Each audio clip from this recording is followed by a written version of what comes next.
Nous allons découvrir dans ce DVD les compositions romantiques. Tout d'abord, nous allons commencer avec Benoît qui va nous commencer une composition romantique en forme de losange. On sait que chaque composition florale s'inscrit dans une forme géométrique. Eh bien, on va commencer par une forme losange, c'est-à-dire deux triangles. C'est important, le losange est composé de deux triangles, c'est-à-dire il y aura deux longueurs pour une largeur. On va le découvrir au fur et à mesure de la fabrication. Tout d'abord, Benoît a choisi un contenant en longueur. Il a placé sa mousse qui est hydratée. La mousse, eh bien, on va la tailler d'abord avec un couteau pour obtenir le volume que nous souhaitons. On sait que là, nous avons un contenant qui va pouvoir conserver l'eau d'ailleurs très facilement, donc on pourra hydrater la composition florale. La mousse tient d'ailleurs parfaitement bloquée dans ce contenant. On sait que si nous avions des problèmes de tenue de mousse à l'intérieur d'un contenant, on serait obligé d'utiliser des techniques comme le pinholder. Cette technique que vous découvrez dans un DVD réservé à la technique florale.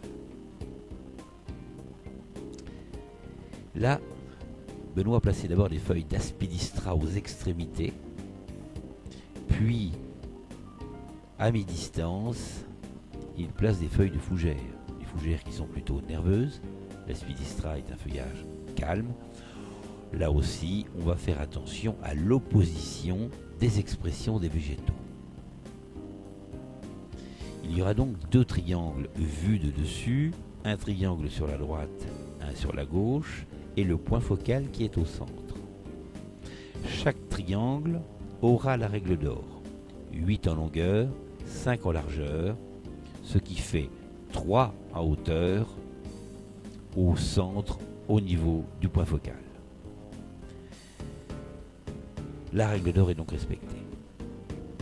Maintenant, d'autres feuillages vont venir se placer pour nourrir l'intérieur de la composition. Des feuilles de salal, fougère, salal, aspidistra. Voilà déjà 3 feuillages qui vont être utilisés pour remplir cette composition qui est romantique dans la disposition des végétaux, mais qui fait partie de la catégorie des décoratifs. Décoratifs parce que nos fleurs vont perdre leur personnalité au profit de l'ensemble, c'est-à-dire que c'est la forme qui va absolument dominer. Alors là d'abord, Benoît va placer les fleurs les plus pointues, c'est-à-dire des liatrices, aux extrémités.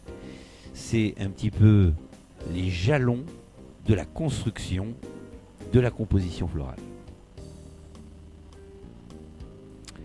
Les fleurs les plus pointues se trouvent bien sûr aux extrémités. Et plus on s'approchera du point focal, plus elles seront grosses, rondes et voire plates. Aucune fleur se trouve à la même longueur qu'une autre.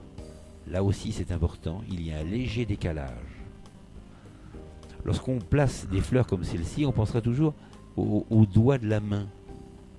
Pratiquement, aucun doigt est à la même longueur que les autres. Il y a une sorte d'équilibre là aussi. Eh bien, on la reproduit.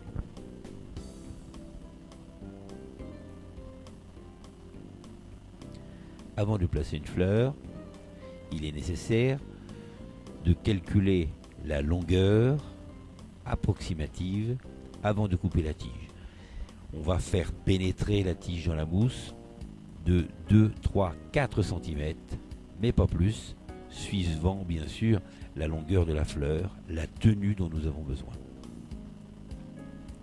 La mousse a été préalablement posée sur l'eau, elle est descendue tout doucement, elle s'est hydratée parfaitement, l'eau était additionnée de conservateur pour fleurs coupées, on l'a placée, et là, on pourra, après, une fois terminé, réhydrater régulièrement la mousse. Une réalisation comme celle-ci doit durer normalement une semaine minimum chez notre client. On voit que toutes les fleurs partent d'un même point, le centre de la composition, ce que l'on appelle le point focal.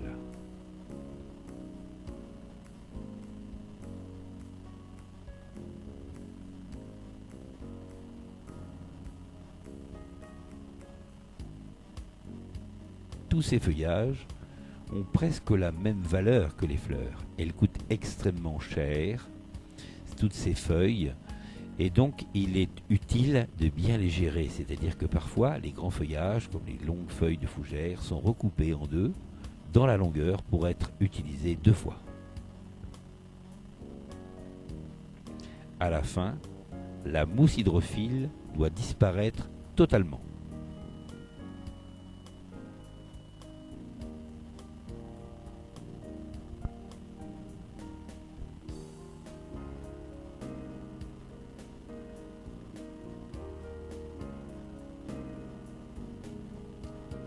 Toutes les tiges, feuillages ou fleurs sont coupées en biseau à l'aide du couteau. Le sécateur, le coupe-tout, le ciseau sont absolument interdits.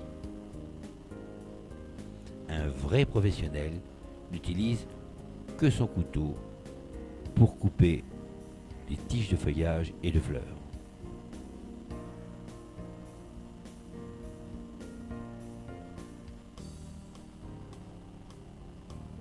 Là, nous assistons à une fabrication d'une composition romantique. C'est une composition très classique, facile à réaliser, très classique, donc effectivement facile à vendre, assez universelle. On sait qu'une composition comme celle-ci, lorsqu'elle est réalisée dans une grande taille, correspond pratiquement à une pièce funéraire que l'on appelle généralement une raquette.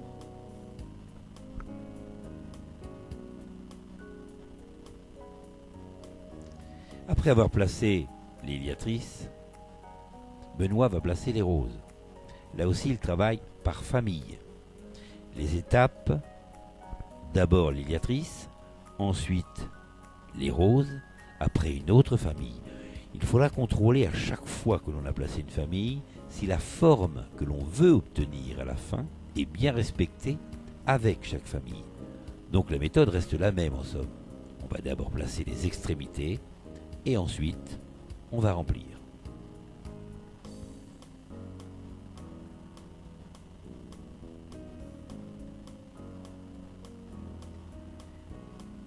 Les roses sont blanches, elles auront donc une certaine puissance. Il faut la faire attention. La moindre rose décalée va déformer visuellement la composition florale. Plus les fleurs sont claires, plus elles sont puissantes. On dira que les fleurs les plus foncées sont les ombres des fleurs les plus claires. Les fleurs les plus claires ont tendance à agrandir les compositions. Les fleurs les plus foncées ont tendance à les diminuer de volume. On voit la forme parfaite, triangulaire vue sur le côté. Généralement, on trouve ces compositions de forme arrondie, ovale. Ici, Benoît, en plaçant ses fleurs pour obtenir des triangles sous tous les côtés, il crée une dynamique, une originalité. On voit, vu de dessus, on s'inscrit dans un losange. Ce sera la même chose notamment pour le funéraire. La raquette peut être ovale, ronde ou éventuellement en losange. Mais le losange peut se faire également avec un axe décentré, c'est-à-dire qu'au lieu d'être parfaitement au milieu, il peut être décalé, ce qui donne également du caractère à la composition florale. Maintenant, on va placer des éryngiums, des chardons bleus, qui sont des fleurs très intéressantes parce que ce sont des fleurs en étoile. Elles couvrent parfaitement bien la surface du feuillage.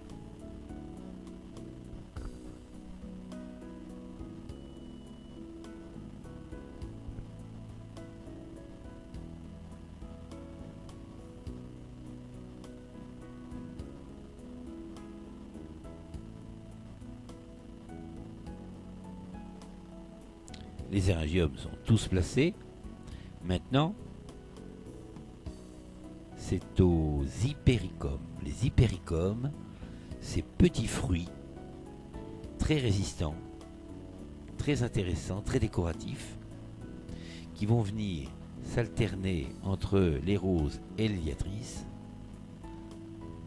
et qui nous apportent encore un petit peu de fantaisie et surtout une complémentarité. On voit que nous avons des fleurs longues, des fleurs rondes, des fleurs puissantes comme les roses et des baies d'hypéricum qui symbolisent un peu la vie, la graine, le début de la vie.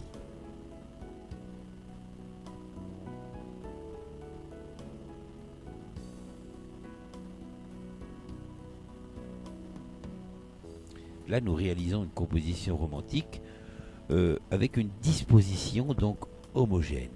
Toutes les fleurs sont disposées une à peu près à des distances égales, et uniquement avec des petites fleurs décoratives. Généralement d'ailleurs, le romantique se travaille avec des anémones, des renoncules, des tulipes, etc., etc.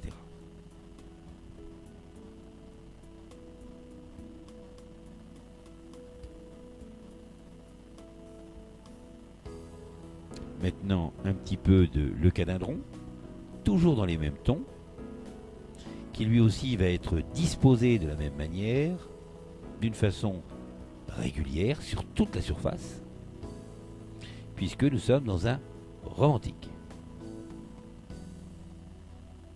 Alors, romantique, ça peut s'appliquer aussi bien dans une composition triangulaire, ronde, carrée, aussi bien dans une couronne que dans une pièce funéraire quelconque, dans un bouquet rond, etc., etc.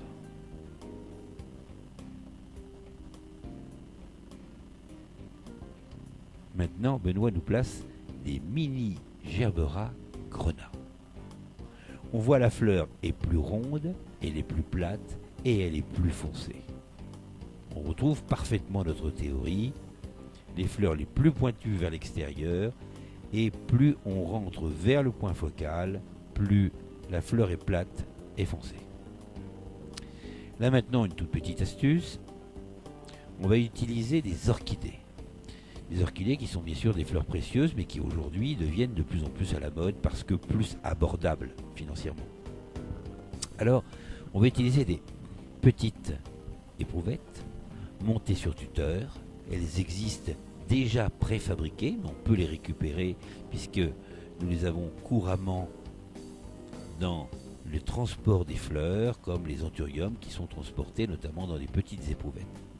À l'aide du floratap, on a surmonté les éprouvettes avec des petites tiges de bois, des morceaux tuteurs, une feuille de chaque côté agrafée pour cacher éventuellement cette éprouvette.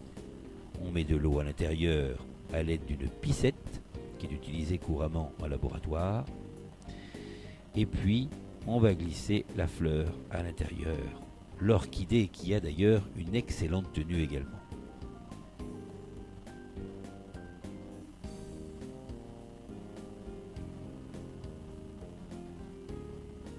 Voilà une autre façon de cacher l'éprouvette. Une feuille qui est mise par-dessus, une fente dans la longueur de la feuille et on vient glisser la fleur. L'eau se trouve à l'intérieur, l'orchidée est donc parfaitement hydratée. On va donc pouvoir travailler ensuite ces orchidées, ces vandas, de la même façon qu'une rose, qu'un œillet, etc.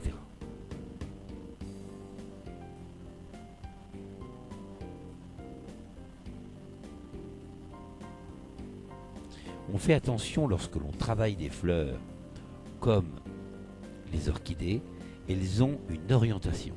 C'est-à-dire que la fleur regarde toujours sur un côté. Généralement, il y a le sabot de la fleur qui vous donne la direction. Eh bien, on fera attention à ce que la fleur regarde toujours vers le point focal, c'est-à-dire vers le centre de la composition florale.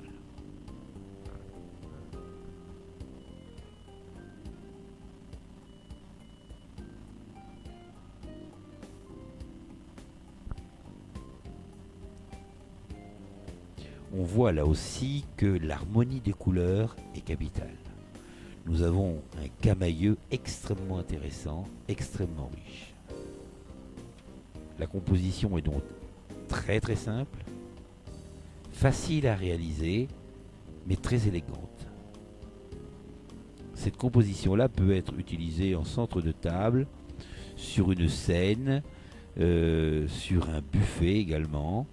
Un peu plus grande, elle pourrait être utilisée pour du funéraire. Maintenant, Benoît passe un produit conservateur pour fleurs coupées, une petite pellicule qui va se déposer sur la fleur et qui va éviter qu'elle transpire et donc qu'elle se conserve beaucoup mieux.